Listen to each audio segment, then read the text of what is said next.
में एक ऐसी ही झलकी है उदयपुर की ट्रेन, जो कभी खत्म नहीं होती है और फरमाइशें श्रोताओं की आती ही रहती हैं, चाहे जितनी बार उसे हम सुनवाएं विविध भारती से। तो क्या वही झलकी सुन ली जाए उदयपुर की ट्रेन? बिल्कुल, इतनी सारी रेल की बातें हुई तो ट्रेन का सफर तो करना बनता ही है। तो चलिए पूछते हैं, भाई साहब उदयपुर की ट्रेन चली गई क्या? यात्रीगण कृपया ध्यान दें, बम्बई से आने वाली गाड़ी 8 बजे अपने निर्धारित समय पर स्टेशन पर पहुंचेगी।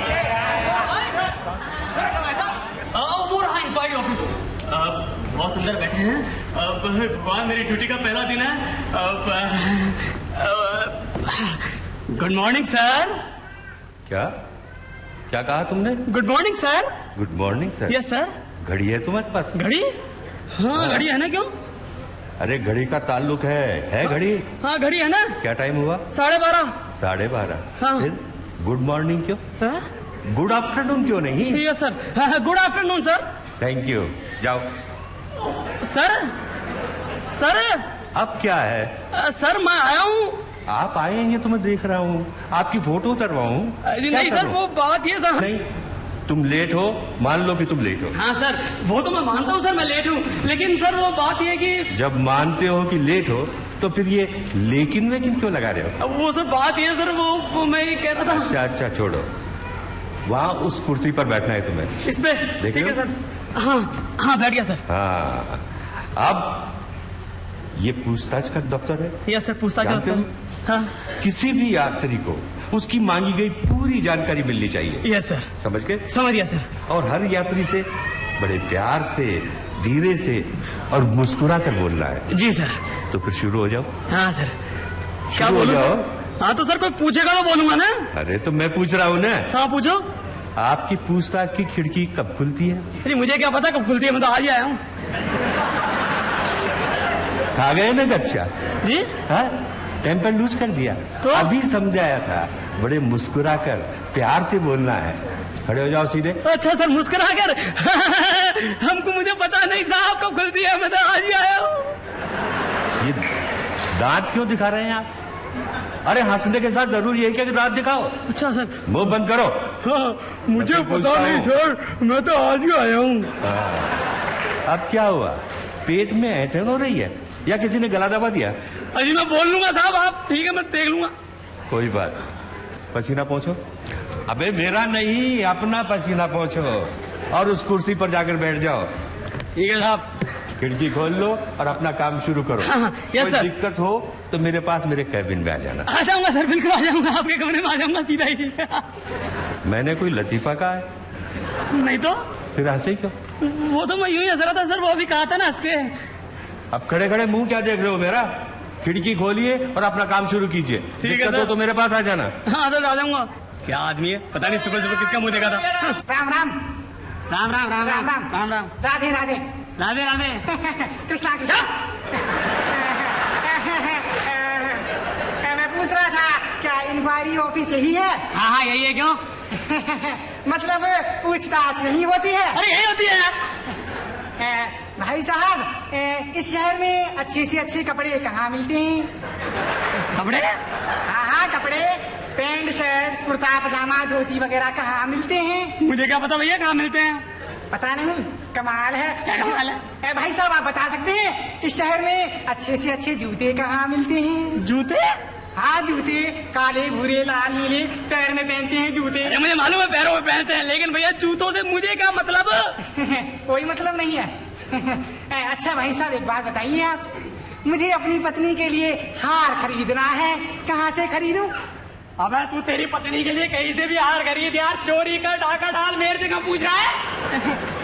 अब इतने बड़े बड़े अक्षरों में लिखा है पूछताछ, तुमसे नहीं पूछूंगा तो किससे पूछूंगा? अबे तो इस पूछताछ का मतलब है रेल में पूछताछ, या रेलों के बारे में पूछा जाता है। ओ, रेलों के बारे में पूछा जाता है। हाँ। भाई साहब ये रेल के डिब्बे कहाँ बनते हैं? मेरे घर पे बनते हैं। घर पे बनते हैं डिब्बे? हाँ। तो भाई साहब ऐसा करना, एक रेल का इंजन घर भेज देना, मुन्ना खेल लेगा।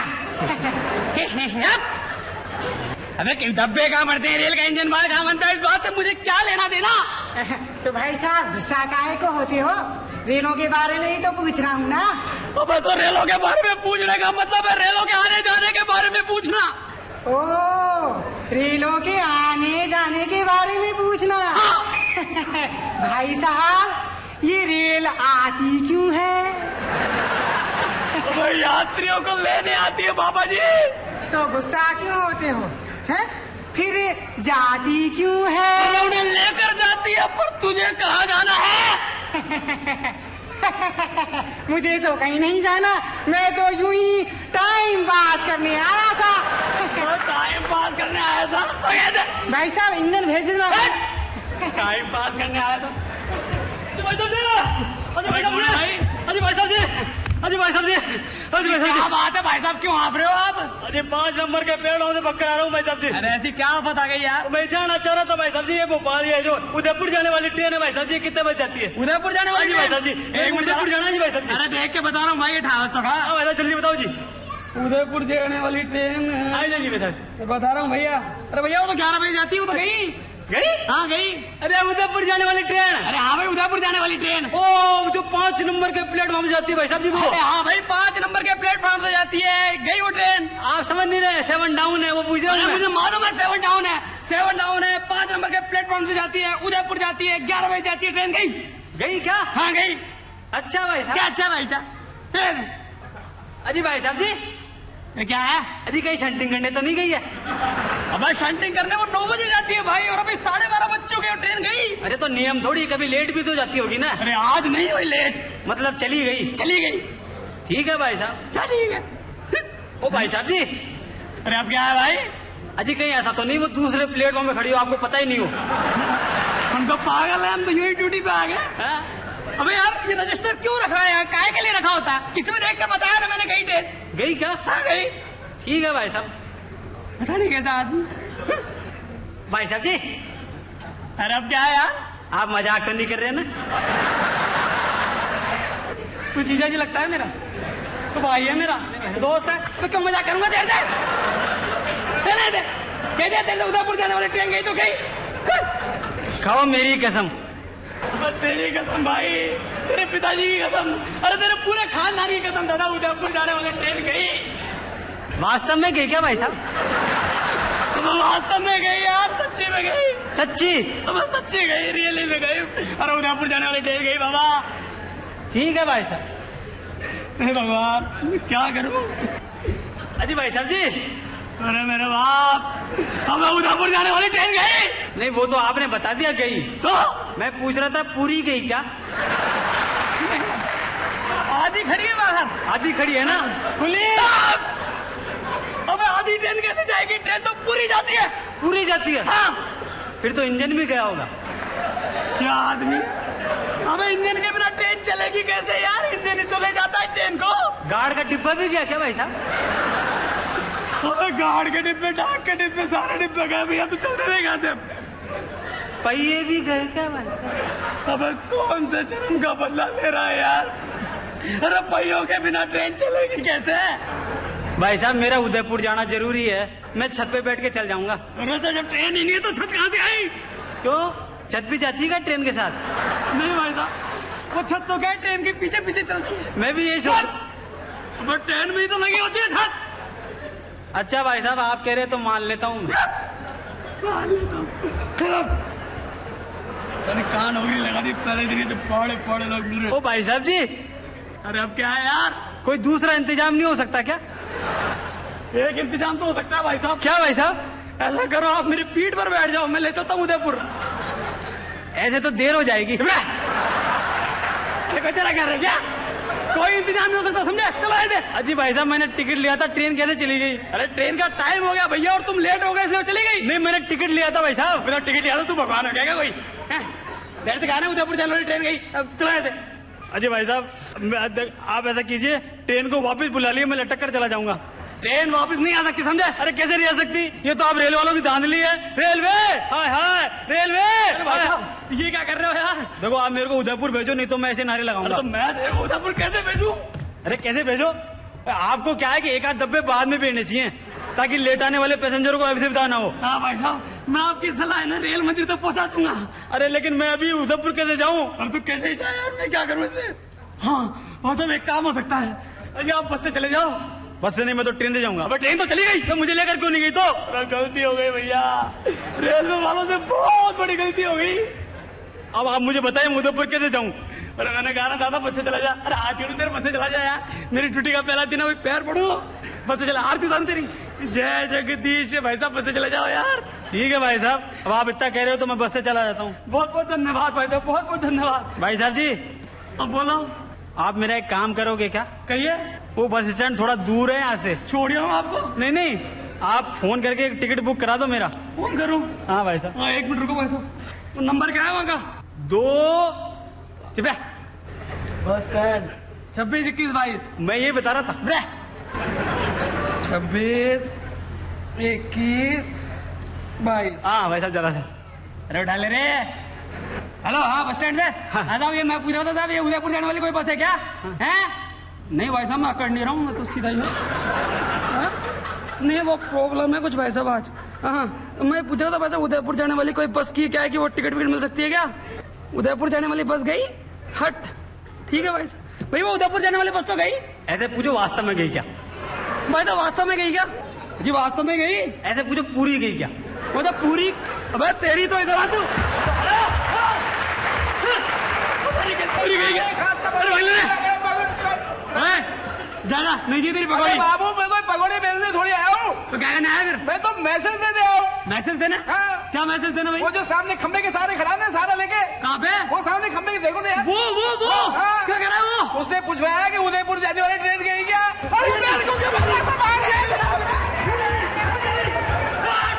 ये कोई नौकरी है? मैं नौकरी नहीं करूंगा, मैं अभी इस्तीफा दे देता हूँ। Sir sir sir sir sir क्यों चिल्ला रहे हो, क्या बात है? ये लीजिए सर, ये लीजिए, ये लीजिए सर, ये लीजिए। क्या है? ये सर मेरा इस्तीफा। अरे लेकिन दफ्तर के कुछ कायदे कानून होते हैं। ये कायदे कानून क्या होते हैं? मैं कुछ नहीं जानता। कायदे वायदे कानून कानून तुम्हें मैं तो जानता हूँ। ये मेरा इस्तीफा है। अरे भैया इस्तीफे के साथ चार्ज देना पड़ता है। चार्ज देना पड़ता है? हाँ। यहाँ भी? हाँ। कितना चाहिए बोलो, क्या चाहिए बोलो? अरे ये वाला चार्ज नहीं तो हैंडिंग ओवर नोट में लिखना पड़ेगा तुम्हें कि उदयपुर वाली ट्रेन गई क्या? हाँ गई। उदयपुर की ट्रेन तपन भट्टी की लिखी ये झलकी थी। ये झलकी विविध भारती से बेहद लोकप्रिय हुई है और समय समय पर हम ये झलकी आपको सुनवाते रहते हैं। अब ममता जी इतनी सारी रेल की बातें करने के बाद आपको याद है पिछले हफ्ते विविधा कार्यक्रम में हमने याद किया था कुंदन लाल सहगल को। इस हफ्ते भी याद करेंगे, लेकिन इस हफ्ते एक और हस्ती को याद करेंगे जिनका ताल्लुक कुंदन लाल सहगल से रहा है, लेकिन इसके अलावा उनकी एक और पहचान है और वो है एक बहुत ही प्रसिद्ध निर्माता, निर्देशक, लेखक और गीतकार की छवि। हम समझ गए आप बात कर रहे हैं केदार शर्मा की। केदार शर्मा न केवल गीतकार हैं, निर्माता निर्देशक भी हैं। आपने जिक्र किया चित्रलेखा जो 1941 में बनी थी और जो भगवती चरण वर्मा के उपन्यास पर केंद्रित थी फिल्म, और यही फिल्म 1964 में भी बनी थी। आपको बता दें ममता जी की जो 1941 में चित्रलेखा बनी उसके कलाकार थे महताब और नांद्रेकर, और सन 1964 में जो चित्रलेखा बनी उसके कलाकार तो आप सभी जानते ही हैं। मीना कुमारी, अशोक कुमार, भारत भूषण, और इसके गाने साहिल लुधियानवी ने लिखे थे। रोशन ने गानों की धुन तैयार की थी। सबसे दिलचस्प बात यह है कि केदार शर्मा ने 1941 में चित्रलेखा बनाई और बाद में 1964 में उन्होंने यही फिल्म दोबारा बनाई। ये भारतीय सिनेमा के इतिहास का एक बड़ा ही महत्वपूर्ण तथ्य बन गया। जी बिल्कुल, भगवती चरण वर्मा का उपन्यास पहले पढ़ें और उसके बाद अगर फिल्म देखें तो शायद फिल्म का जायका बदल जाएगा। वैसे एक और महत्वपूर्ण तथ्य है और वो ये कि केदार शर्मा ने पीसी बरुआ की जो फिल्म आई थी शरद चंद्र चट्टोपाध्याय के उपन्यास पर, जिसका नाम था देवदास और साल था 1936, इस फिल्म के गाने भी लिखे थे और इन गानों को कुंदन लाल सहगल ने गाया था। तो अभी ममता जी केदार शर्मा की कुछ और फिल्मों की याद आपको आ रही है? बिल्कुल याद आ रही है। हमारी याद आएगी फिल्म का नाम है कभी तन्हाइयों में। बहुत ही मकबूल गाना है, मुबारक बेगम की आवाज में ये गाना अक्सर ही हम अपने श्रोताओं को विविध भारती से सुनवाते हैं। इसके अलावा एक फिल्म याद आ रही है नीलकमल, जो 1947 में आई थी, और इसके अलावा फिल्म बावरे नैन, जो 1950 में आई थी। बावरे नैन जो है वो संगीतकार रोशन के करियर की बड़ी महत्वपूर्ण फिल्म है, लेकिन नीलकमल वो फिल्म है जिसके जरिए राज कपूर ने बतौर हीरो अपना करियर शुरू किया था। और हमारी याद आएगी तो आज विविध भारती के संग्रहालय से हम लेकर आए हैं केदार शर्मा की आवाज। अब आप पूछिए कि क्या है उनकी आवाज में? पूछते हैं क्या है उनकी आवाज में। ये बात देखिए, ऐसा है कि केदार शर्मा ने एक समय में कुंदन लाल सहगल को याद किया था एक विशेष कार्यक्रम में, और उन्होंने उनसे जुड़ी हुई निजी यादें हमारे साथ बांटी थीं। वही इनसे मिलिए कार्यक्रम विविध भारती के खजाने की किसी अंदरूनी अलमारी में से निकालकर हम लेकर आए हैं। तो सुनते हैं। श्री के.एल. सहगल साहब को पहली बार मैं 1932 में मिला था। वो मिला यूं था कि इससे पहले मैंने एक तस्वीर देखी थी न्यू थिएटर्स की बनाई हुई पूरन भगत, जो श्री देवकी बोस ने बनाई थी। उस फिल्म ने मुझ पे इतना असर किया था कि मैंने ये तय कर लिया था कि कुछ भी हो, किसी भी तरह से मैं भी फिल्म लाइन में जाके रहूंगा। चनाचे मैं एमए का इम्तिहान खत्म करने के बाद कलकत्ते पहुंच गया और साहब हर स्टूडियो का दरवाजा खटखटाया, लेकिन मुझे तो किसी ने इस काबिल नहीं समझा कि मुझे उसमें घुसने दिया जाए। फिर मुझे मालूम हुआ कि टॉलीगंज ब्रिज के पास वहाँ 2 पंजाबी हैं नौजवान जो रहते हैं। एक का नाम है मिस्टर पृथ्वीराज कपूर और दूसरे का नाम श्री कुंदन लाल सहगल। और अगर मैं उनसे मिल लूं तो मुमकिन है कि वो कोई ना कोई रास्ता निकाले और मेरा काम बन जाए। चनाचे एक दिन इतवार के दिन सुबह सवेरे 10 बजे मैंने जाकर सबसे पहले पृथ्वीराज जी का दरवाजा खटखटाया और फिर अर्ज़े हाल किया कि देखिए मुझे देवकी बोस साहब से मिलवा दीजिए, मैं पढ़ा लिखा नौजवान हूँ, मैं कुछ फिल्मों की बहुत खिदमत करना चाहता हूँ। साहब मैंने अपनी बड़ी तारीफ की और वो सुनते रहे, और सब सुनने के बाद उन्होंने कहा कि देखिए आपकी समस्या का हल मेरे पास नहीं है। ये साथ वाले कमरे में एक गवैया रहता है जिसका नाम सहगल है, आप उनका दरवाजा खटखटाइए, मुमकिन आपका काम बन जाए। तो साहब मैं अपना समूह लेके उठा और मैंने दूसरा दरवाजा खटखटाया। तो जैसे मैंने सहगल साहब का दरवाजा खटखटाया, उन्होंने मुझे अंदर बुलाया और कहा कि तशरीफ रखिए, और फिर पूछा कि क्या बात है कहिए। तो मैंने उनसे भी अपनी वो जो थी गुजारिश की कि साहब मुझे देवकी बोस से मिलना है और इसलिए मैं आपके पास आया हूँ। तो उन्होंने कहा कि देखिए ये काम मैं आपका नहीं कर सकूंगा, क्योंकि देवकी बोस साहब की नजरों में मैं बहुत घटिया एक्टर हूँ। अगर आपको देवकी बोस से मिलना है तो साथ वाले कमरे में श्री पृथ्वीराज कपूर रहते हैं, आप उनका दरवाजा खटखटाइए। मैंने उनसे कहा कि मैं उनसे तो मिल के आ रहा हूँ। तब वो बात समझ गए कि शायद पृथ्वीराज जी ने समझदारी से काम लिया है और मुझे टाल दिया है। अब सहगल साहब को फरिश्तों का दिल मिला था जो सबकी खिदमत करने में, सबकी भलाई करने के लिए हमेशा तैयार था। उन्होंने कहा कि मुझे तो वो अच्छा समझते नहीं है, लेकिन उनकी हीरोइन दुर्गाबाई खोटे उनसे म्यूजिक सीखती है, अगर मैं उससे जाके कहूँ तो शायद आपका काम बन जाए।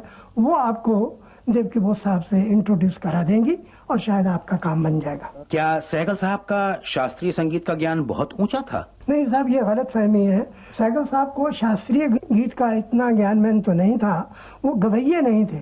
दरअसल क्या है कि उनको बहुत लगन थी इस फन से, वो पुजारी थे गाने के। शायद आप कहना चाह रहे हैं कि बजाय गले के वे दिल से गाते थे। जी हाँ, और यही वजह है कि मैंने उनको देखा है कि कई बार वो सुरों में यूं खो जाते थे कि गाते गाते उनकी आंखों में नमी आ जाती थी, और यही वजह है कि सुनने वाले उनकी दर्द भरी आवाज सुन के वो भी रो दिया करते थे। मैं आपको इस बारे में एक वाक़या बतलाता हूँ कि एक दफा सहगल साहब, जबकि वो बहुत बड़े स्टार भी बन चुके थे, ये मुंबई बुलाए गए थे तानसेन में काम करने के लिए। तो एक मर्तबा जुहू के एक होटल में, जुहू बीच पे किसी दोस्त के यहाँ वो एक दावत में गए हुए थे, दावत में शरीक थे कि अचानक उनके कानों में एक आवाज आई।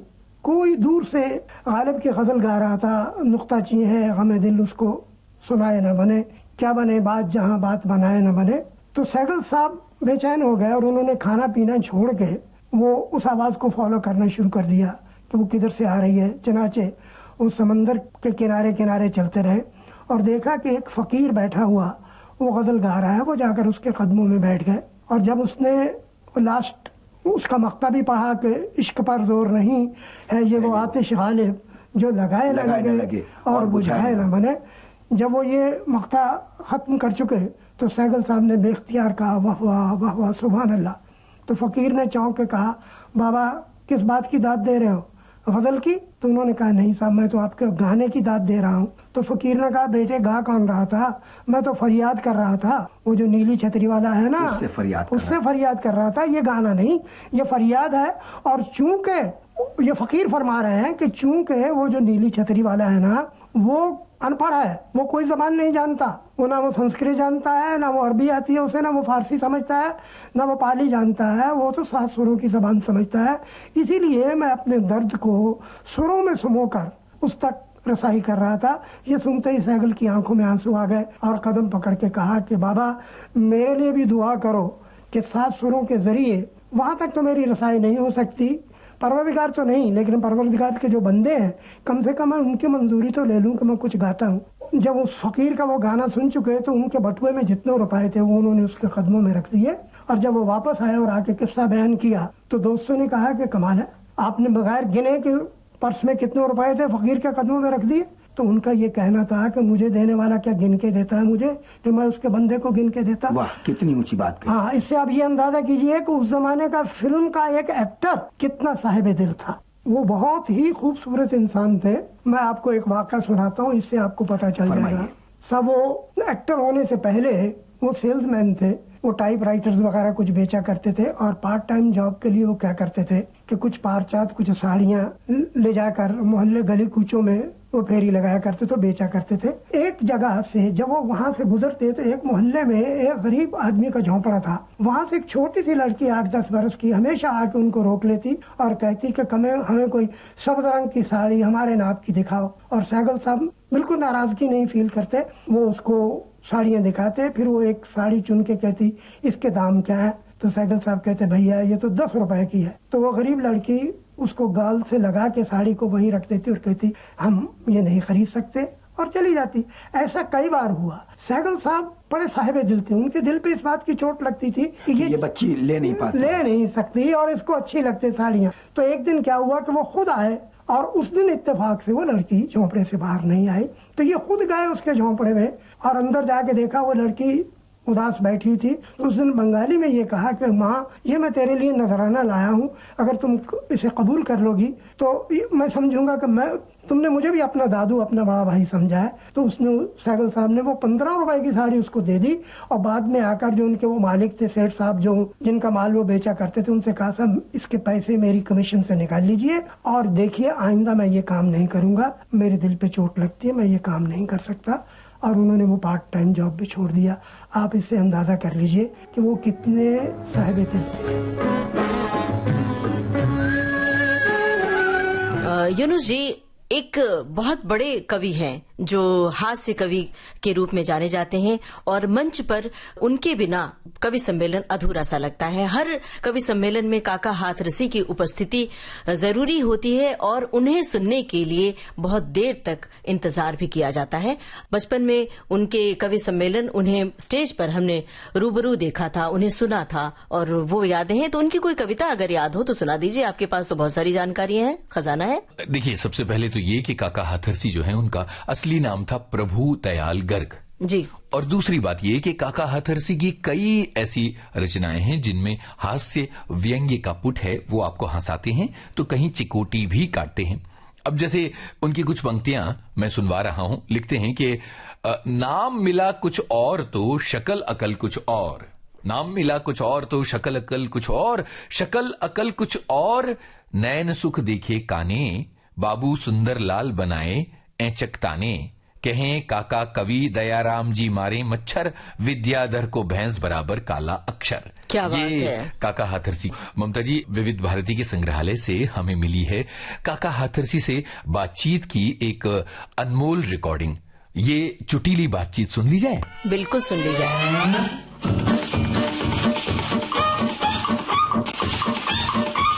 काका जी नमस्कार। नमस्कार आपको भी। बड़ी प्रसन्नता हुई कि आप आए। आपने बुलाई इसलिए आई। अच्छा ये बताइए काकी का क्या हाल है? काकी खूब आनंद देती है, उसकी प्रेरणा से ही मैं कविताएं लिख रहा हूँ। सच पूछो, ईमानदारी की बात तो यही है। अच्छा तो कोई काकी न होती तो आज मैं हास्य का कवि बन ही नहीं सकता था। अच्छा कोई हमको सबूत दीजिए इस बात का। सबूत ये दे रहा हूँ आपको एक कविता में। सुनाइए। एक बार मैं जब पहाड़ पर गया तो काकी ने कहा हमको क्यों नहीं ले जाते? अच्छा ले जाएंगे तुमको भी, जरा एक आध दफा देख तो हमें। ठीक। तो काकी यों कहने लगी कर घूंघट की आड़, हमारे ब्रज में घूंघट है। ठीक। काकी यों कहने लगी कर घूंघट की आड़, हमको दिखलाए नहीं तुमने कभी पहाड़। तुमने कभी पढ़ा हाय तकदीर हमारी, इससे तू अच्छा में नर होती तुम नारी। हाय तकदीर हमारी, इससे तू अच्छा में नर होती तुम नारी। कह काका कविराय जोश तब हमको आया, भारत का नक्शा ला करके उन्हें दिखाया। मानचित्र फैला दिया मैंने मेज पे। देखो इसमें ध्यान से हल हो गया सवाल, यह शिमला, यह मसूरी, यह नैनीताल। यह नैनीताल कहो घर बैठे बैठे, दिखला दिए पहाड़ बहादुर है हम कैसे। कहो घर बैठे बैठे, दिखला दिए पहाड़ बहादुर है हम कैसे। कहे काका कवि चाय पियो और बिस्कुट कुतरो, पहाड़ के आए उतरो, चढ़ो चढ़ो फिर उतरो। चाय पियो और बिस्कुट कुतरो, पहाड़ के आए उतरो, चढ़ो चढ़ो फिर उतरो। यह सुनकर वे हो गई लड़ने को तैयार। जब कभी लड़ने को तैयार होती है ना, आंख दिखाती तो मैं बीच में एक शेर सुना देता हूँ। अच्छा हमको सुनाइए। बुझ चुका है तुम्हारे हुस्न का हुक्का, वो तो हम है कि गुड़गुड़ाए जाते हैं। ठीक हो जाए। 65 वर्ष की है, मैं 72 का हूँ। बुझ चुका है तुम्हारे हुस्न का हुक्का, वो तो हम है कि गुड़गुड़ाए जाते हैं। तो उसको ही शुरू कर रहा हूँ। यह सुनकर वे हो गई लड़ने को तैयार, मेरे बटुए में पड़े तुमसे मर्द हजार। तुमसे मर्द हजार मुझे समझा है बच्ची, बहका लोगे कविता गढ़कर झूठी सच्ची। कह काका भयभीत हुए हम उनसे ऐसे, अपराधी हो कोतवाल के सन्मुख जैसे। तो आगा पीछा देख कर करके सोच विचार, हमने उनके सामने डाल दिए हथियार। आज्ञा सिर पर धारी, चले मसूरी रातें देहरादून गुजारी। कह काका कविराय रात भर पड़ी नहीं कल, चूस गए सब खून देहरादूनी खटमल। आफत आ गई हमारी, काका वेटिंग रूम में फंसे देहरादून। नींद न आई रात भर, मच्छर चूसे खून, देह घायल कर डाली। हमें उड़ा ले जाने की योजना बना ली। मच्छरों ने कहा ले चलो काका को। हमें उड़ा ले जाने की योजना बना ली, किंतु बच गए कैसे यह बतलाएं तुमको। नीचे खटमल जी ने पकड़ रखा था हमको। खटमल नहीं होते तो ले। सुबह मसूरी के लिए बस में हुए सवार, तो खाई खंदक देखकर चढ़ने लगा बुखार। ले रही वे उकाई, नींबू चूरन चटनी कुछ भी काम न आई। कहे काका वे बोली दिल मेरा बेकल है, हमने कहा कि पथ से लड़ने का ये फल है। हमने कहा कि पथ से लड़ने का ये फल है। तो उनका मूड खराब था, चित्त हमारा खिन्न। नगर पालिका का तभी आया सीमा चिन्ह, टैक्स वाले आ गई। नगर पालिका का तभी आया सीमा चिन्ह, रुका मोटर का पहिया, लाओ टैक्स प्रत्येक सवारी 1.5 रुपया। कह काका हम दोनों हैं एक सवारी, अरे आधी हमें आधी अर्धांगिनी हमारी। एक टैक्स ले ले, आधी हमें आधी अर्धांगिनी हमारी। अब बस स्टैंड पे पहुंचे तो बस के अड्डे पर खड़े कुली पहनकर पैंट, चाहे फटी हुई थी लेकिन पैंट थी। बस के अड्डे पर खड़े कुली पहनकर पैंट, हमें खींच कर ले गए होटल के एजेंट। 2 होटल वाले आ गए। होटल के एजेंट पड़े जीवन के लाले, दोनों बाहें खींच रहे 2 होटल वाले। एक कहे मेरे होटल का भाड़ा कम है, दूजा बोला मेरे यहाँ फ्लश सिस्टम है। तो हम बड़े घबराए, हमारी दोनों बाहें खींच रहे। हे भगवान बचाइयो, मैंने भगवान से कहा हे भगवान बचाइयो, करो कृपा की छाह, ये उखाड़ ले जाएंगे आज हमारी बाह। दौड़कर आओ ऐसे, भगवान से कहा दौड़कर आओ ऐसे, तुमने रक्षा करी ग्रास से गज की जैसे। कह काका कभी पुलिस रूप धर के प्रभु आए, चक्र सुदर्शन चोर हाथ में हंटर लाए। रिक्शे वाले ने कहा आधा वर्ष दूर रखूं बिस्तरा टोकरी, मस्जिद में दिलवा दूं तुमको मुफ्त कोठरी। कह काका कब क्या बकता है गाड़ी वाले, सभी मियाँ समझे हैं तुमने दाढ़ी वाले। अब आगे बढ़े तो मित्र हमारे मिल गए, कैप्टन घोड़ा सिंह घोड़े पर आ रहे थे, हमें खींच कर ले गए। देखा स्केटिंग, हृदय मसल रहे थे, चंपू के संग मिस्टर चंपू फिसल रहे थे। काकी बोली, उसे कभी नहीं देखा था तमाशा। काकी बोली, क्यों जी ये किस तरह लुढ़क से, चाबी भरी हुई या बिजली से चलती? तो खट्टे मीठे चरपरे अनुभव हुए अनेक, आई अपने सामने विकट समस्या एक भयंकर थी महंगाई, लूट रहे दुकानदार होटल हलवाई। कहे काका कवि, 8 आने के पाव टमाटर और 3 रुपए का किलो दूध में आधा वाटर। 6 रुपए किलो पड़ा, 3 रुपए का किलो दूध में आधा वाटर। हमने हलवाई से कहा, यार क्या कर रहे हो? हलवाई कहने लगा, फिर मूंछ पर हाथ, दूध और जल का रहा आदिकाल से साथ। तर्क देखिए उसका, दूध और जल का रहा आदिकाल से साथ, कौन इससे बच सकता? मंसूरी में खालिश दूध नहीं पच सकता, मंसूरी में खालिश दूध नहीं पच सकता। सुन काका, हम आधा पानी नहीं मिलाए तो पेट फूल 10-20 यात्री नित बढ़ जाए। तो हाथ जोड़ हमने कहा, लाला जी तुम धन्य, जीवन भर करते रहो इसी कोट के पुण्य, नाम भारत में पाओ, बिना टिकट बैकुंठ धाम को सीधे जाओ। कहे काकी ललकार, अरे या क्या ले आए? बुद्धू हो तुम, पानी के पैसे दे आए? हमने कहा, पानी कहती हो इसे तुम कहती नादान, ये मंसूरी मिल्क है जानू अमृत समान। ये मंसूरी मिल्क है जानू अमृत समान। अगर खालिश ले आते आज शाम तक हम दोनों निश्चित मर जाते।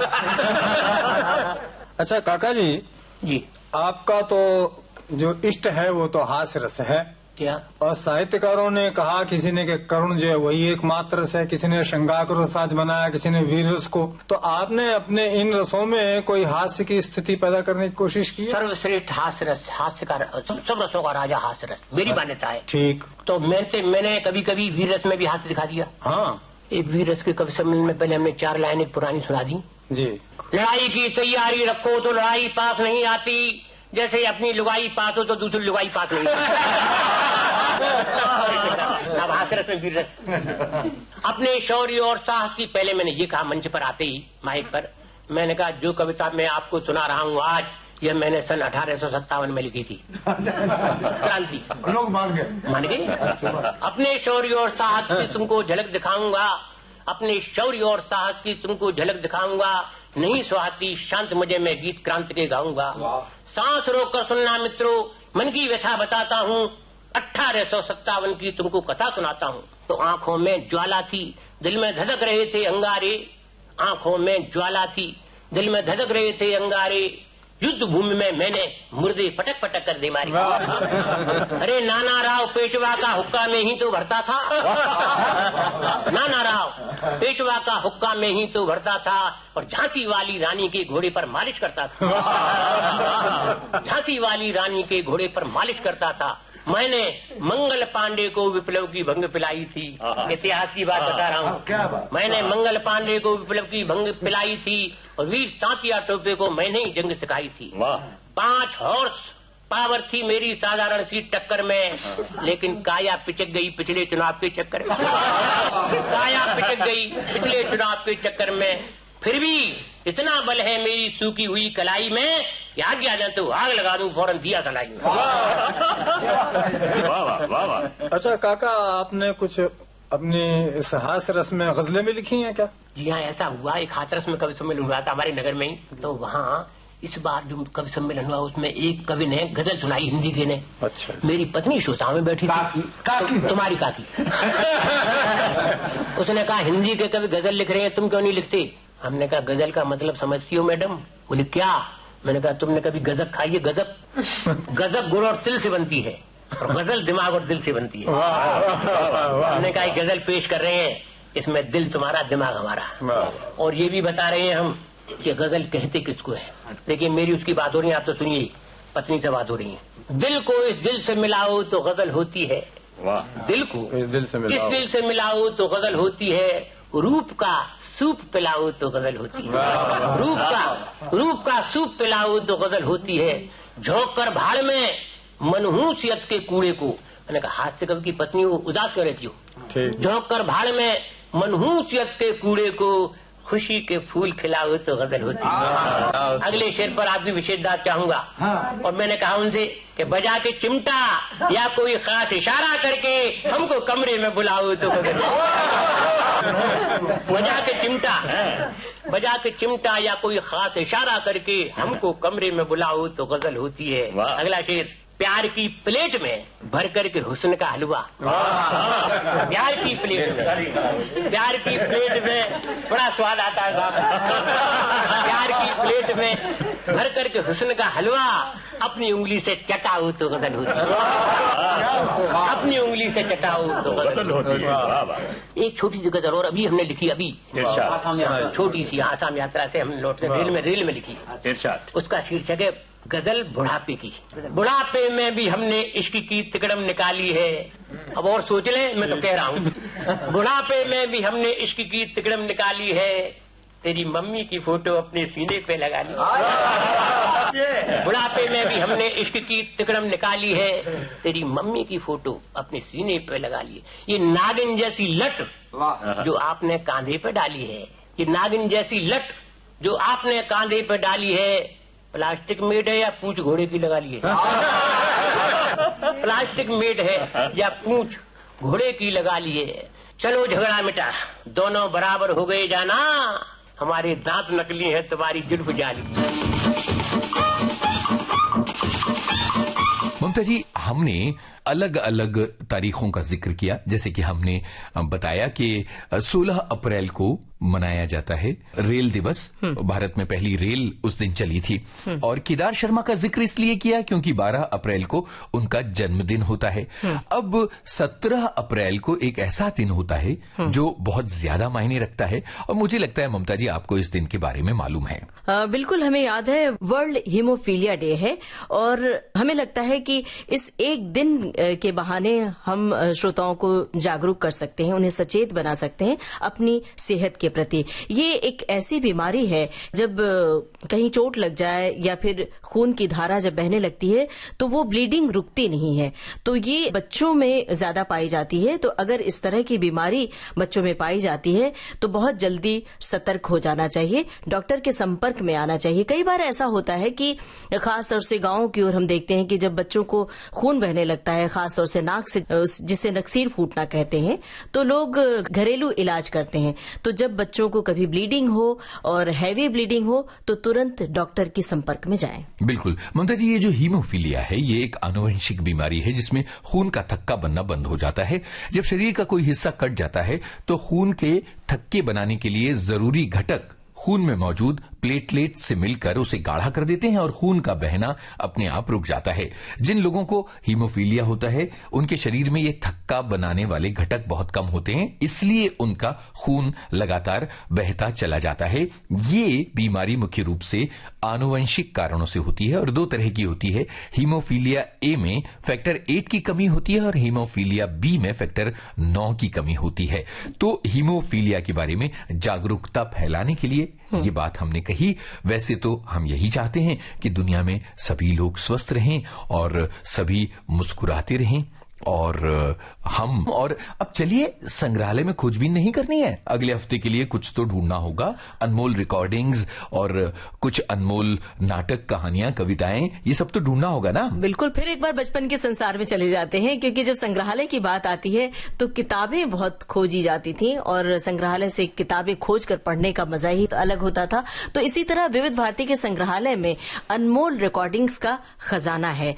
ममता जी, आज के इस कार्यक्रम का आगाज हमने ट्रेन से किया था, तो इस कार्यक्रम का अंत भी ट्रेन से करते हैं। ये थी विविध भारती के विविध रंगी कार्यक्रमों की विविधा।